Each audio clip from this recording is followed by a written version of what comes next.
दोस्तों, ज्ञान संगम चैनल पर आप सभी लोगों का स्वागत है। अब देखिए, सौर मंडल के बाद जो है हम लोग जानते हैं किस चीज को।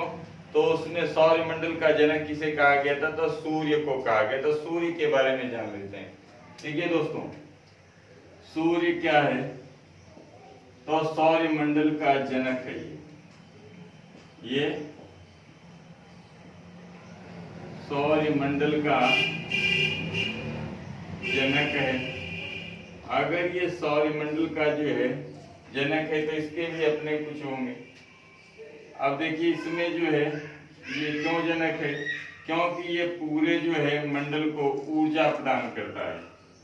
अब रहा कि इसमें जो है ऊर्जा का निर्माण कैसे हो जाता है, ऊर्जा निर्माण कैसे होता है, और वो ऊर्जा जो है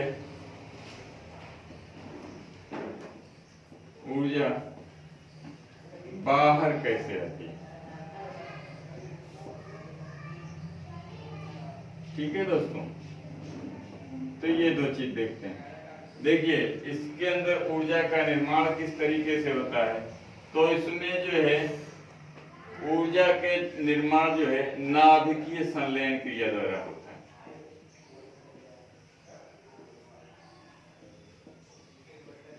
नाभिकीय संलयन क्रिया के द्वारा होता है। अब ये नाभिकीय संलयन क्रिया जो है किस तरीके से सुलभ होती है? तो जो है सूर्य के केंद्र में, इस सूर्य के केंद्र में दो चीजें पाई जाती हैं जो सबसे अधिक मात्रा में है। कौन कौन सी चीजें जो इस ऊर्जा के लिए नाभिकीय संलयन में सम्मिलित होते हैं? तो आपके दो चीजें हैं। एक तो है हाइड्रोजन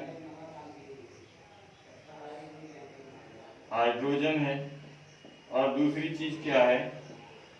हीलियम है। तो ये जो है हीलियम और हाइड्रोजन, यानी कि ये हाइड्रोजन जलता है तो ये हीलियम में बदल जाता है। ठीक है दोस्तों, तो जैसे हाइड्रोजन जल करके हीलियम में बदलता है तो अपार ऊर्जा निकलती है, और इसी क्रिया को, जलने की क्रिया को क्या कहा जाता है? नाभिकीय संलयन। अब रहा कि जो है सूर्य में जो है कौन कौन से तत्व पाए जाते हैं जो मुख्य हैं। तो सूर्य के अंदर जो है आपके मुख्य तत्व के रूप में तीन चीज हैं। एक तो है आपके हाइड्रोजन, दूसरी चीज है आपके हीलियम, और तीसरी चीज जो है अन्य तत्व है। अब ये क्या है? तो जो है आपके हाइड्रोजन कितना पाया जाता है? तो ये 72%। पूरे जो है सूर्य के तत्व का 72% हिस्सा है। हीलियम कितना पाया जाता है? तो ये पूरे सूर्य का 24% हिस्सा है। 26% है दोस्तों, ये 26% हिस्सा है। और फिर आपके रहा अन्य तत्व कितना है?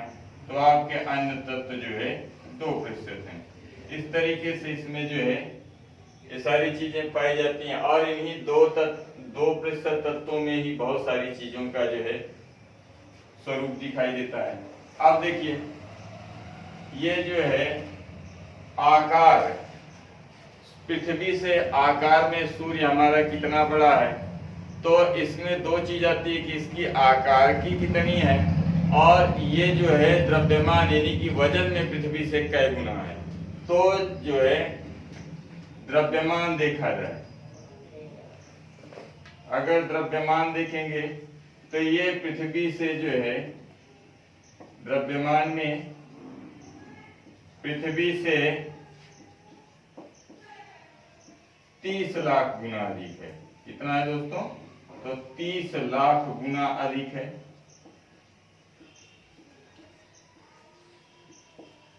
ठीक है दोस्तों, और अगर आकार में देखा जाए तो आकार में जो है, आकार में पृथ्वी से ये कितना गुना बड़ा है? तो 109 गुना बड़ा है।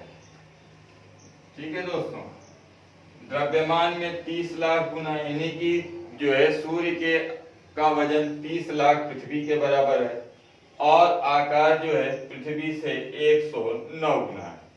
अब आता है कि अब ये जो नाभिकीय संलयन क्रिया करते हैं उससे ऊर्जा किस तरीके से है। तो आपके जो है दो तरीके की ऊर्जा है इसमें। एक तो आपके जो है सतह की ऊर्जा है, सूर्य के सतह का ताप,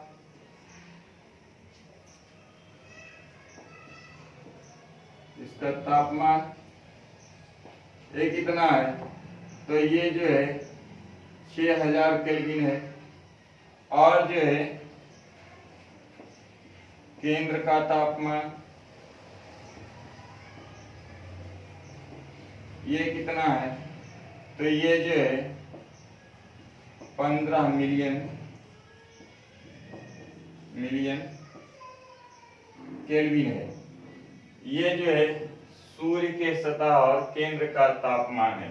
दोस्तों इस तरीके से जो है ये सूर्य के बारे में एक सामान्य जानकारी जो अक्सर पूछा जाता रहता है। और भी बहुत सारी चीजें हैं, जैसे जो है सूर्य कितने दिनों में अपने आकाश गंगा का चक्कर लगाता है, तो ये भी चीज है। तो सूर्य जो है अपनी आकाश गंगा का, ये भी जान लेते थोड़ा से, सूर्य क्या है अपनी आकाश गंगा का।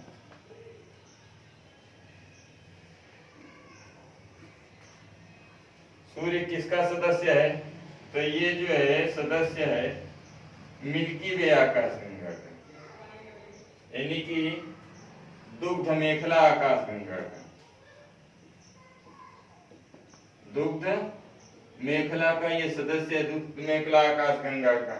तो इस आकाश गंगा का एक चक्कर सूर्य लगाता है।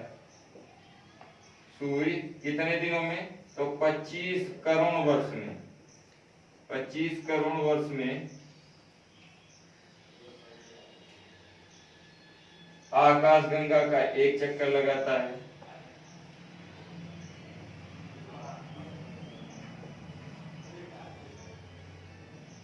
आकाश गंगा का एक चक्कर लगा पाता है ये। फिर इसी तरीके से जो है ये आकाश गंगा के केंद्र से कितनी दूर है,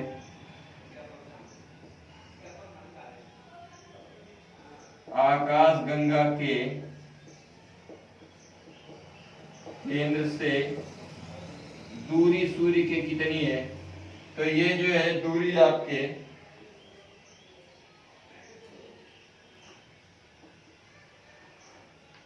35,000 प्रकाश वर्ष है।